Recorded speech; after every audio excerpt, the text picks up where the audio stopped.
Bonjour Monseigneur. Bonjour Marie-Laure. Alors, je dois prévenir effectivement les auditeurs que Roselyne étant absente pour un tout petit moment, je vous remercie Marie-Laure de bien vouloir la remplacer. Et voilà, nous essayons de continuer ces émissions avec vous, chers auditeurs. Bonjour à tous. Et maintenant, nous allons répondre à vos questions. Bonjour chers auditeurs. Cette année, le temps pascal a été marqué par l'arrivée et l'accueil du pape Léon XIV. Quelles ont été vos impressions, Monseigneur? Ah bah alors, déjà l'impression, moi j'ai appris ça, la fumée blanche.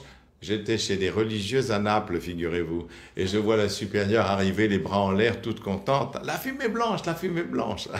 Et donc j'ai appris comme ça qu'on avait un nouveau pape. Alors les impressions, je pense qu'a priori, on a dit beaucoup de choses évidemment sur ce nouveau pape, que les premières impressions sont très positives. Personnellement, je le connais un petit peu parce que quand je suis arrivé à la congrégation pour les évêques en 2019, il est arrivé un petit peu après moi, je ne sais pas, peut-être 6 mois, 1 an après moi. Et donc on avait vu cet évêque, il était évêque au Pérou tout simplement, sachant qu'il était américain. Il était très discret, il était très timide, voilà. Donc j'avais eu l'occasion de parler avec lui. Étonnant qu'il parle en français d'ailleurs, entre parenthèses. Mais voilà, donc... mais ce que j'avais vu, c'est que quand il intervenait, il était très précis dans ses interventions. Et je l'ai revu après, parce qu'il faisait aussi partie de la congrégation du clergé, et moi aussi, donc au mois de juin, il y a 1 an. Et donc il y avait toute une session d'assemblée plénière, et voilà, on a encore parlé un petit peu. Mais je ne peux pas dire que je le connais, hein, simplement, effectivement, j'ai eu l'occasion de le rencontrer. Ça a l'air d'être un homme très réfléchi, pas du tout qui se met en avant. Alors je pense à lui quand même, parce que là, le pauvre, maintenant, lui, il est un peu obligé d'être en avant. Hein. Bon, alors sinon, ben voilà, sinon... Merci Monseigneur. Et selon vous, quels sont les défis auxquels Léon XIV devra s'affronter? Oh là là, mes sentiments, alors je ne sais pas quoi vous dire parce que on en a parlé, un de ces défis. Moi, je vois ce qu'il a vu. Ce qu'il a vu, apparemment, c'est 2 choses. Un, la situation de la paix. D'abord, normalement, un évêque, quand il arrive et quand il célèbre une Eucharistie, il commence par dire « La paix soit avec vous », c'est-à-dire les phrases de Jésus le jour de sa résurrection. Et je pense que c'est ce qu'il souhaite faire. Il est évêque de Rome quand même. Et donc, la paix, c'est la paix dans le monde, bien sûr. On voit bien avec les guerres en Ukraine, les guerres en Terre Sainte, les guerres aussi au Congo, un peu partout.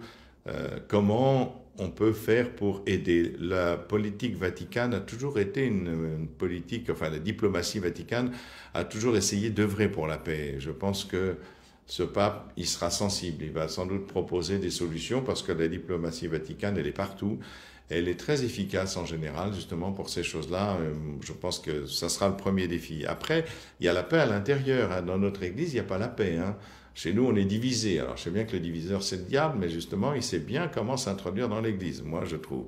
Et donc, voilà, ça, il y aura un travail à faire important d'apaisement, d'essayer de faire cesser des crispations de tout genre avec des gens qui se prétendent progressistes, d'autres conservateurs. Je ne sais pas ce que ça veut dire ces termes-là, mais enfin bon, il y en a apparemment qui savent, mais qui essayent d'avoir des schémas qui correspondent au monde politique, mais qui ne correspondent pas à l'Église. Donc voilà, là il y aura un gros travail à faire. Après, il a parlé aussi de quelque chose qui lui paraissait important, c'est la famille. Alors, on voit bien comment la famille est attaquée aujourd'hui. La famille dont il a dit justement qu'elle reposait sur un homme, une femme, et voilà, et donc sur quelque chose d'un socle solide voulu par Dieu, simplement, il les créa hommes et femmes à son image, c'est-à-dire dans une communion dans l'amour. Voilà, il n'y a rien de nouveau dans tout ça, mais étant donné qu'on part dans tous les sens et que les hommes ne savent plus s'ils sont des hommes, les femmes non plus, il faut quand même essayer de remettre les choses simplement sur le constat évident de ce qu'est la nature, parce que la nature, c'est pas seulement la nature des petites fleurs, hein, comme les écologistes le pensent. La nature, c'est aussi la nature humaine. Comment on la respecte? Et ça, je pense qu'il sera assez sensible à ça. Voilà. Très bien. Le pape a aussi choisi le nom de Léon, en référence à Léon XIII, qui a écrit l'encyclique Rerum Novarum, mais aussi à Léon le Grand et au concile de Chalcédoine. Comment comprenez-vous ces références en lien avec la doctrine sociale, mais aussi centrée sur le Christ, Monseigneur? Alors, bon, ben, Léon. Alors oui, Léon, c'est un peu surprenant parce que ça faisait longtemps qu'il n'y a pas eu un Léon.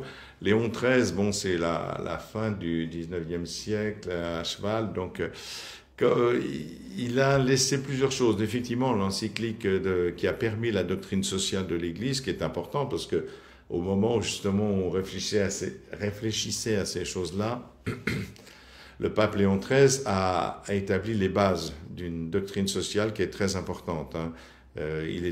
Serait intéressant d'ailleurs qu'on la travaille, cette doctrine sociale. Alors, je ne sais pas si c'est en référence à Léon XIII, il ne l'a pas dit, hein, simplement il a pris le titre de Léon XIV. Ensuite, mais ce Léon XIII, il a fait autre chose aussi qu'on a peut-être oublié, c'est lui qui nous a donné la prière à Saint-Michel pour combattre le démon. Alors, je ne sais pas s'il y a un rapport, mais peut-être que dans un monde où on est particulièrement attaqué par le mal, il y a peut-être aussi cela, j'en sais rien, mais peut-être. Alors, Léon le Grand, c'est autre chose, c'est le grand Léon, c'est celui qui s'est battu pour le concile de Chalcédoine. Alors, est-ce qu'il y a un rapport ou pas? C'est possible, hein, c'est possible parce que le concile de Chalcédoine voulait justement centrer sur la personne du Christ. Vous savez que la véritable question dans les premiers temps chrétiens, c'est qui est Jésus-Christ? La personne de Jésus-Christ. Et l'idée, c'est comment Jésus-Christ est à la fois vrai Dieu, vrai homme. Ce qui a été la difficulté, justement. Il est bien le Fils d'homme descendu du ciel, mais il est aussi le Fils de Dieu mort sur la croix. Et donc, comment on arrive à comprendre une seule personne avec deux natures?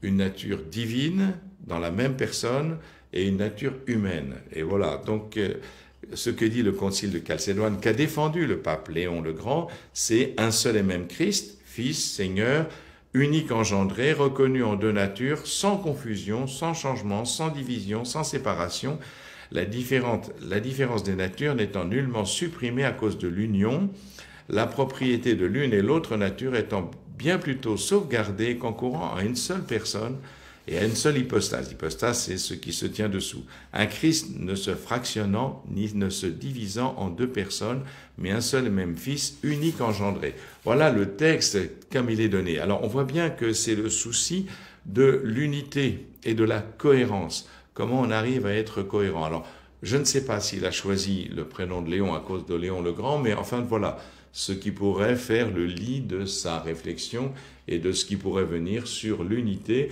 et le centrer sur la personne du Christ, à la fois vrai Dieu, vrai homme. Merci beaucoup. Et alors, le pape Léon XIV fait partie de l'ordre de Saint-Augustin. Qu'est-ce que cela change pour l'Église d'avoir un pape disciple de Saint-Augustin? Alors, on sort d'un disciple de Saint-Ignace, puisqu'il était jésuite, le pape François. Maintenant, on a un disciple de Saint-Augustin. Alors, Saint-Augustin, bon, vous le savez, hein, 4e siècle, c'est une grande figure de l'Église qui a laissé beaucoup d'écrits, qui a beaucoup influencé l'Église. C'est un berbère latin, c'est-à-dire qu'il s'exprimait en latin. C'est un homme qui a toujours été à la recherche de la vérité. Alors, bon, c'était un grand intellectuel, il a été avec les manichéens, puis les manichéens, il a senti que c'était pas vraiment la vérité. C'est un chercheur de Dieu, vraiment, hein, c'est un chercheur de Dieu. Alors, Saint Augustin nous a laissé des choses assez extraordinaires. Il a bien sûr écrit ces fameuses confessions, que je recommande à tous de lire, parce que c'est vraiment un peu son parcours personnel, son parcours spirituel et sa découverte de Dieu. Et chacun peut peut-être s'y reconnaître dedans. Là, nous n'avons pas la vie de Saint Augustin, bien entendu, mais cette recherche permanente, cette question qui n'est jamais apaisée. Tu nous as fait pour toi, Seigneur, dit-il, et notre cœur est sans repos tant qu'il ne demeure en toi. Voilà, c'est un homme qui ne s'est jamais reposé. Il a toujours cherché plus loin, plus haut, plus profond la présence de Dieu dans sa vie. Tu nous as fait pour toi, c'est-à-dire que nous sommes faits pour Dieu.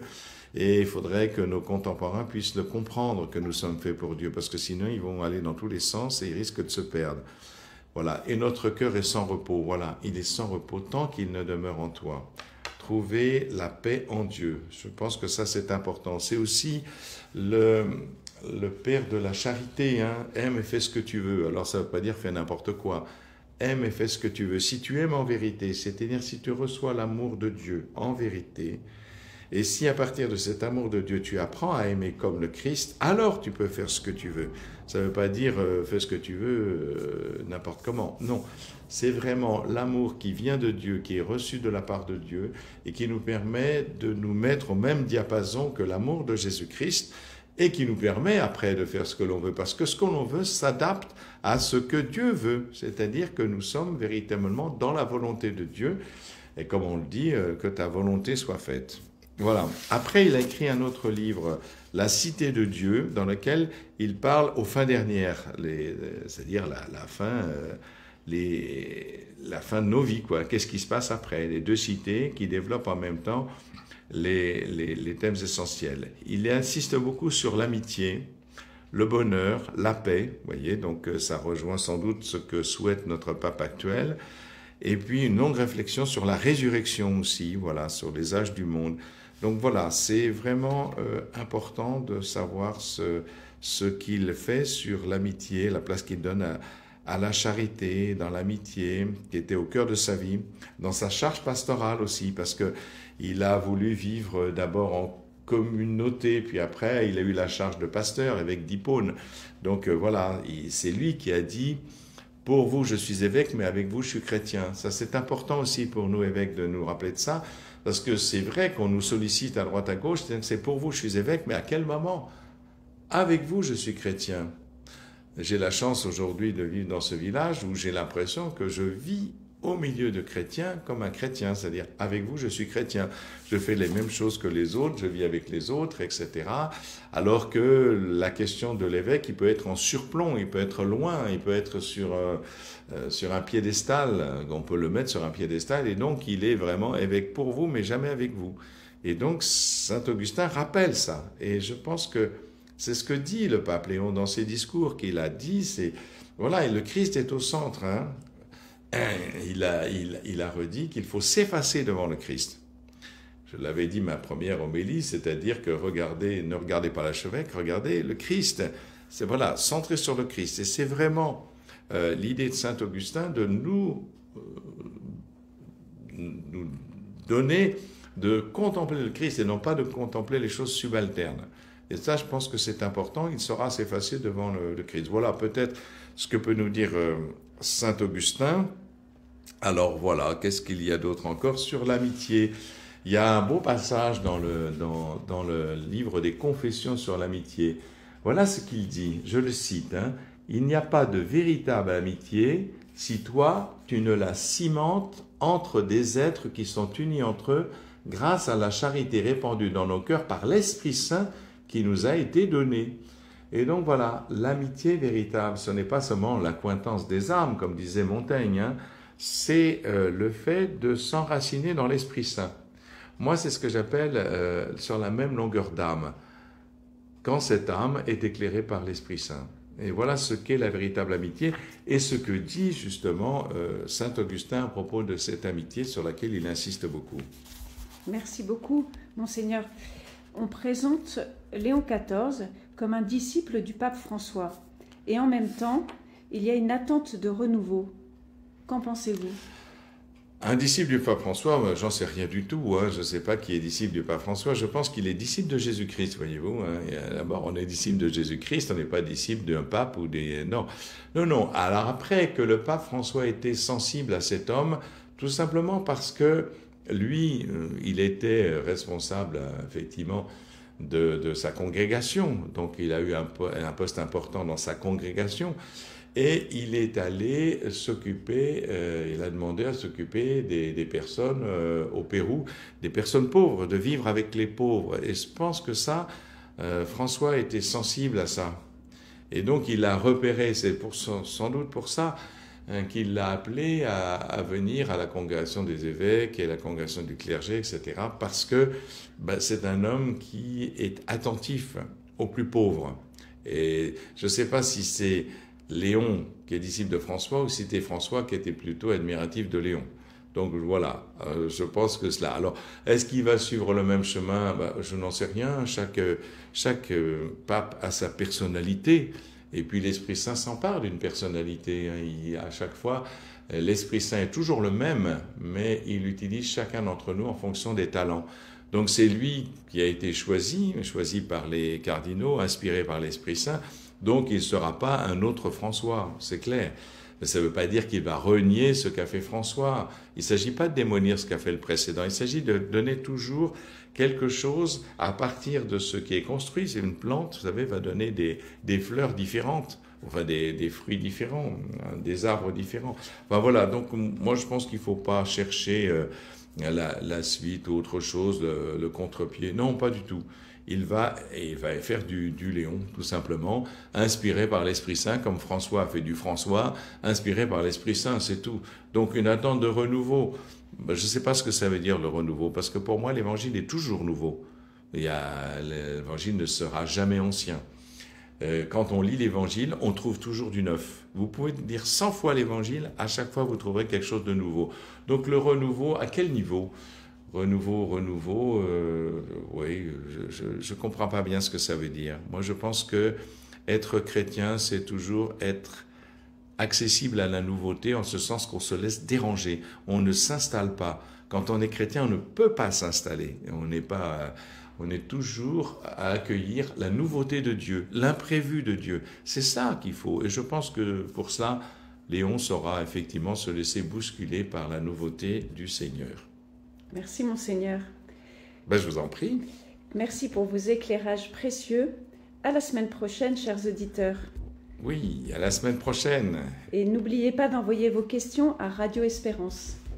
Au revoir. Au revoir.